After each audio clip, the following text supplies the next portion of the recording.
Engane atualmente exerce atividades no Observatório das Mulheres na qualidade de secretária executiva e é presidente da Rede das Mulheres Jovens Líderes de Moçambique. A sua dedicação ao ativismo rendeu-lhe o reconhecimento no She Stands for Peace, uma iniciativa da União Africana e das Nações Unidas que celebra mulheres africanas líderes na promoção da paz. Ela também faz parte de vários organismos internacionais, incluindo o Fórum Pan-Africano da Juventude para a Promoção da Cultura da Paz. E gostava, com este cuidado, de convidar Kitene Gringani para se acomodar confortavelmente na parte frontal. Uma força de palmas, senhoras e senhores. Gostava também de ter o privilégio de convidar o dono da festa. É verdade, existe o dono da festa. Aquele que é, na verdade, o responsável por reunir-nos neste espaço, chama-se Boaventura Mondlane, é jornalista, é ativista e é acadêmico. É, na verdade, doutorado em Sociologia pela Faculdade de Economia da Universidade de Coimbra e investigador associado no Institute for Polluted Land and Agrarian Studies da University of Western Cape, na África do Sul. A sua investigação centra-se em movimentos agrários, política rural, soberania alimentar, justiça climática e responsabilização corporativa. Mondlane é também editor da secção Grace Roots Voice na revista do jornal Christian Studies e colunista no jornal Savannah, onde escreve sobre política e sociedade. E eu gostava que vocês recebessem com todo tipo de carinho este jovem que é cofundador da Alternância Ação pela Emancipação Social, chama-se Boaventura Mondlane. Temos que reconhecer também que, em termos de beleza, Boaventura Mondlane está nos dando aula. Nas próximas vezes tem que comunicar o dress code para a festa. Senhoras e senhores, uma força de palmas para Boaventura Mondlane. A chegar a esta altura, e porque eu sei que nos existe humor suficiente, permitam-me então convidar para a apresentação desta muito importante obra a pessoa da Kitene Gringani. Uma força de palmas, por favor.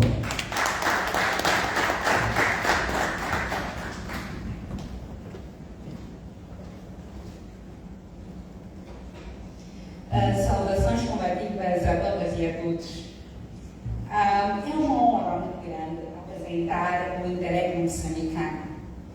Boaventura Mondlane, ou Boa, como tratarei em grande parte desta minha fala, ofereceu uma passagem para uma viagem que começa no vazio de governação depois de eleições e termina com uma busca incessante pela libertação de um povo cansado da opressão.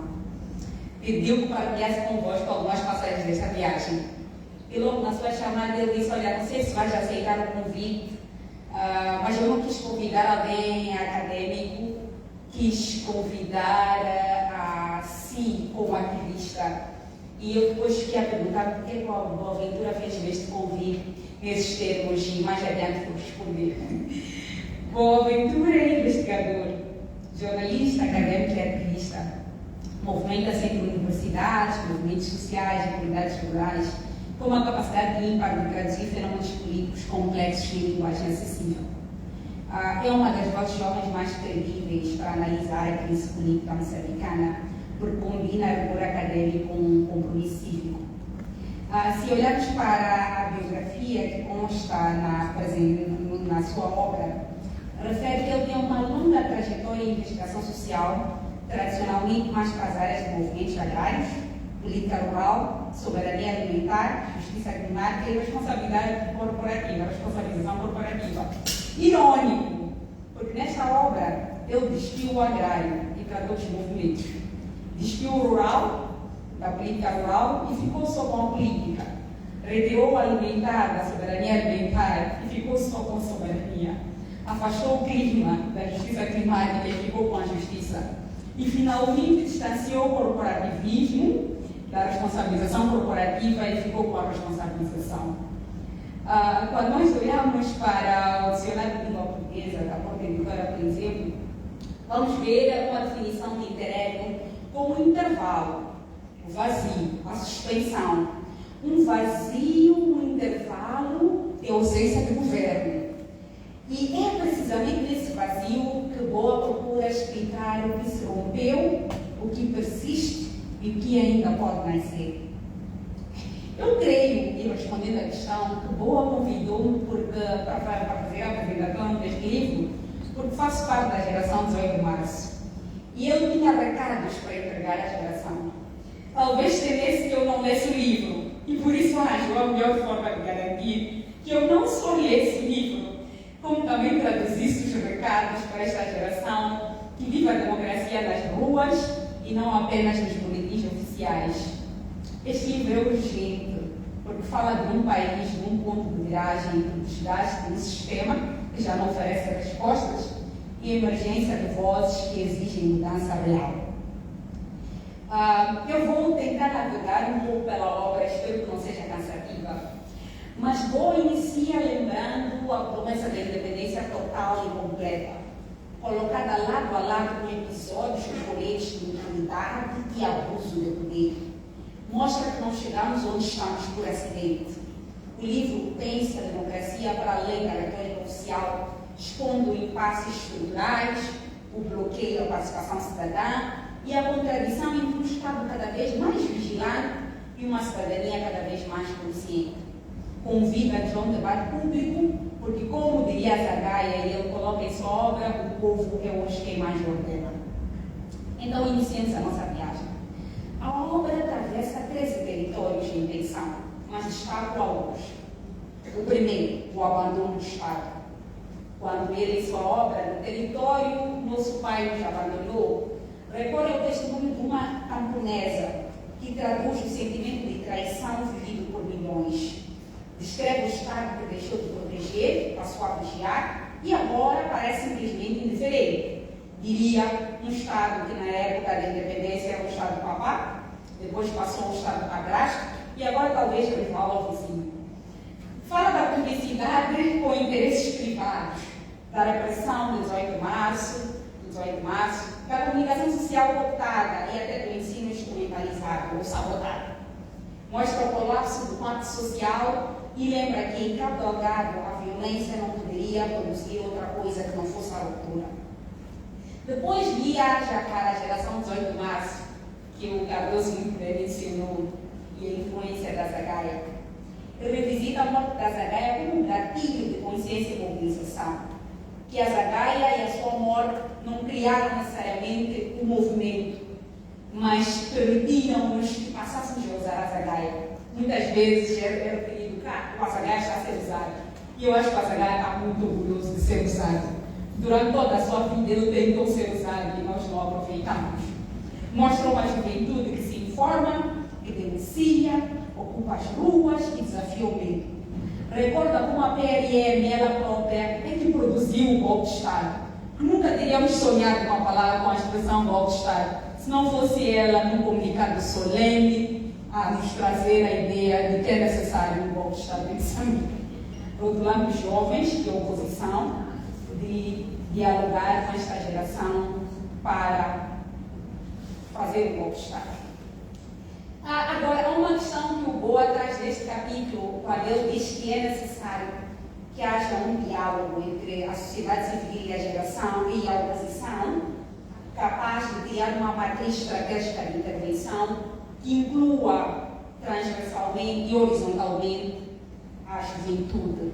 E que eu, se calhar, ousadamente diria, não, a juventude aqui não quer ser incluída, quer ser protagonista. E, se calhar, este diálogo deveria ser entre a oposição, a sociedade civil e grupos informais que cada vez mais emergem neste nosso espaço de fala.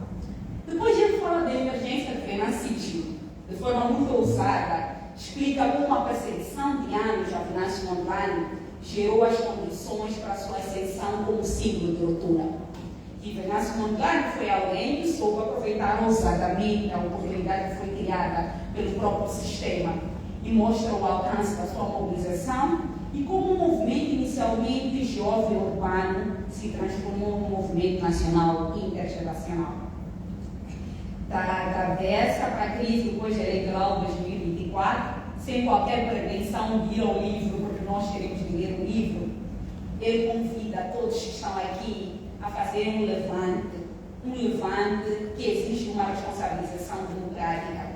Analisa a história do levante que ocorreu no pós-eleitoral, mas também mostra a inédita contradição entre convergência entre a juventude, as classes médias, profissionais e setores tradicionalmente distantes do protesto. Apesar das fissuras dentro das forças de segurança, a repressão prevaleceu, mas os jovens continuam a pagar, depois de tanta resistência, com sequestros, condenações e assassinatos silenciosos.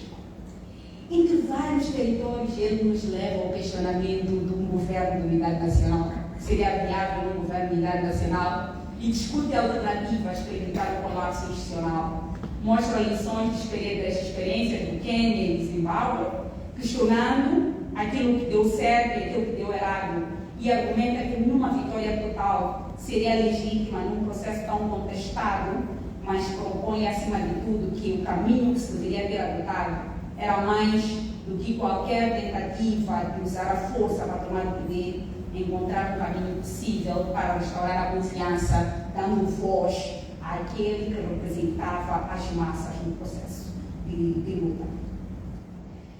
Depois vamos a um território de um presidente sob o peso da legitimidade.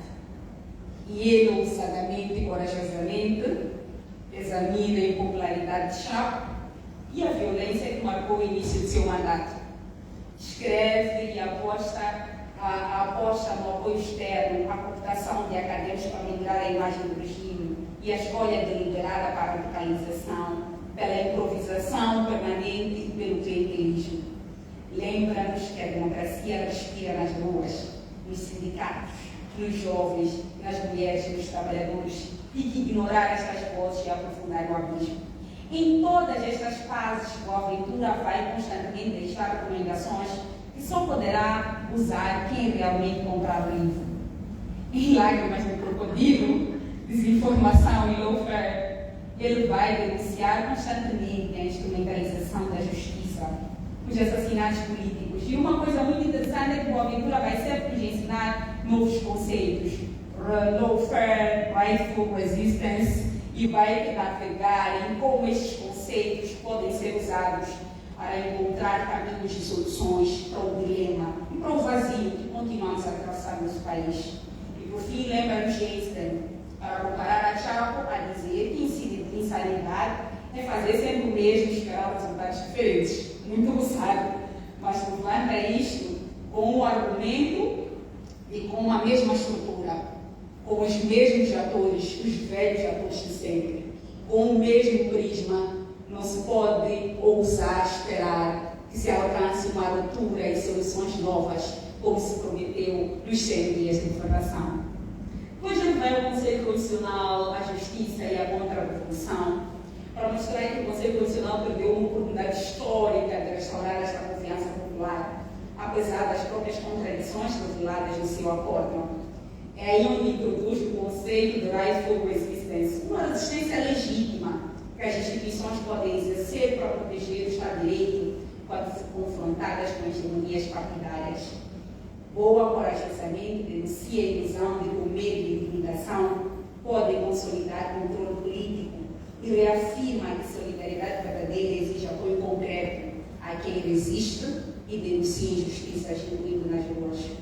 Chama a atenção a todos nós para que não sejamos cúmplices do feminicídio, o silêncio cúmplice do poder e até o racismo camuflado da União Europeia, aqui a centrada, refere como os elementos que nos levaram até onde estamos hoje.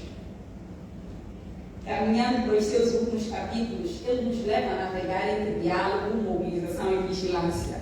Achei muito ousado, porque nos recorda bons tempos da nossa história e recomenda que cada um de nós use o diálogo, mobilização e vigilância para expor as contradições do regime, as incoerências de discurso, políticas de decisões contraditórias e lembrar que a luta democrática não termina na mesa das negociações.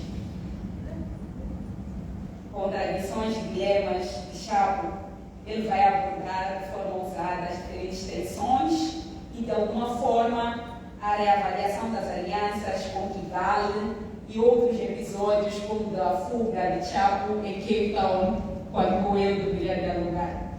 A mim me chamou muita atenção esta questão que ele levanta, por conta de uma história que vocês depois poderão aprofundar de uma visita que Chapo fez a Cape Town, e que durante esta visita, de alguma forma, fugiu do diálogo com Boa e seus companheiros. De certeza que ele já sabia que Boa estava lá.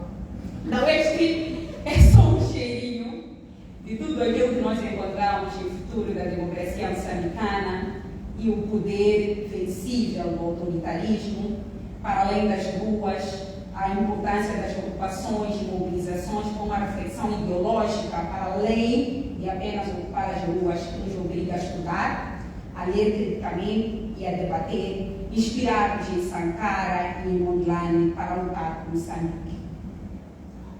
Dito tudo isto, e depois de muita reflexão, Boa nos pergunta o que fazer. Ele nega que temos um governo que merecemos por não permitir que se ignore o custo humano da resistência que os jovens moçambicanos fizeram nas ruas e não permitir a resignação. Ele deixa o seu sonho, o seu desejo que o grito de liberdade se sobreponha ao som das balas e faz um apelo à resistência, um apelo à retaliação. Larga essa responsabilidade à geração 18 de março, organizada, consciente, desobediente e criativa, que diz encarar um novo ciclo de contestação na reconfiguração do campo político moçambicano. Faz um chamamento à união de todos nós. Termina com um capítulo que é este que eu chamei, que é o que fazer. A esta pergunta, eu responderia: compre o livro e encontrarão a resposta do que fazer lá. Por isso, este livro desafia-nos a pensar o país para além do liberalismo e a reconhecer que estamos num ponto de decisão.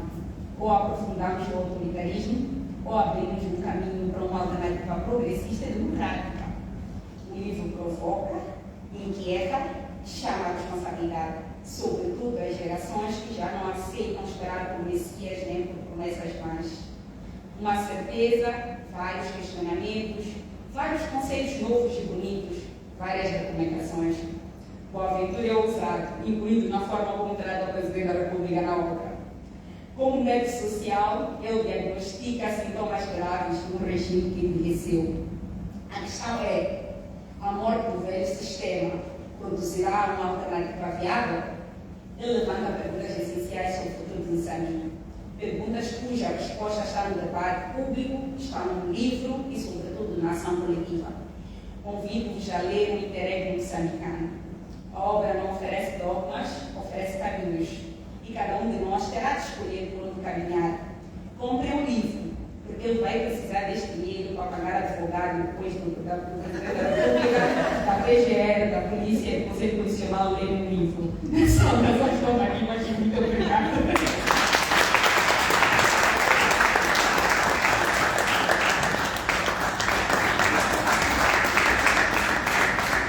Se eu fosse para a pergunta,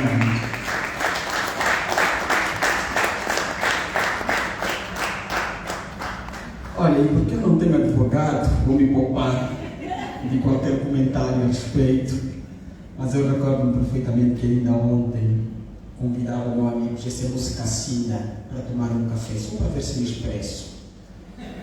E dentro deste contexto conversávamos sobre a ousadia que habita no autor Boaventura. Ele propõe-se a discutir o futuro da democracia, que depois é uma provocação que nos levaria a entender que, se está a discutir o futuro, talvez ele acredite que existe democracia em Moçambique. Me fazendo à medida em que o Boaventura intimava para ser mestre de cerimônias, mas ao mesmo tempo também porque sei que é nesta sala uma criança e as crianças precisam ser ensinadas o caminho em que devem andar para que quando crescerem não se desviem deste mesmo caminho. Os indicadores de que há democracia é o respeito básico das liberdades fundamentais. E liberdades fundamentais são quais? E será que estão a ser respeitadas? Eu vou comprar a obra, certamente. Peço a mola para fazer a transferência, porque eu acho que as respostas, na verdade, talvez vão conseguir encontrar os caminhos a partir daqui. Mas olha, quem também tem alguma coisa a dizer-nos é a Augusta Mundano, principalmente porque se propõe a fazer uma leitura de alguns trechos, de alguns momentos que julgamos que são relevantes de fato para conquistar a vossa atenção e nos oferecermos de fato, com algum tipo de cuidado, a pensar sobre todas estas propostas. Então, Augusta, por favor, uma força de palmas.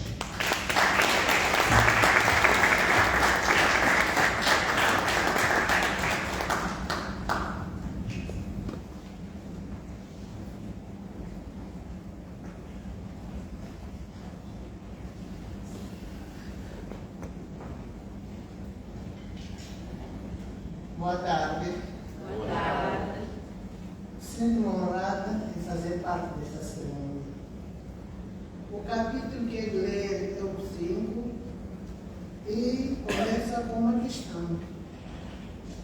O governo de unidade nacional, depois das eleições de 2024, Moçambique encontrava-se em um ponto de inflexão quando a proclamação da sua vitória absoluta por qualquer partido poderia ter desencadeado uma crise política e social sem precedentes.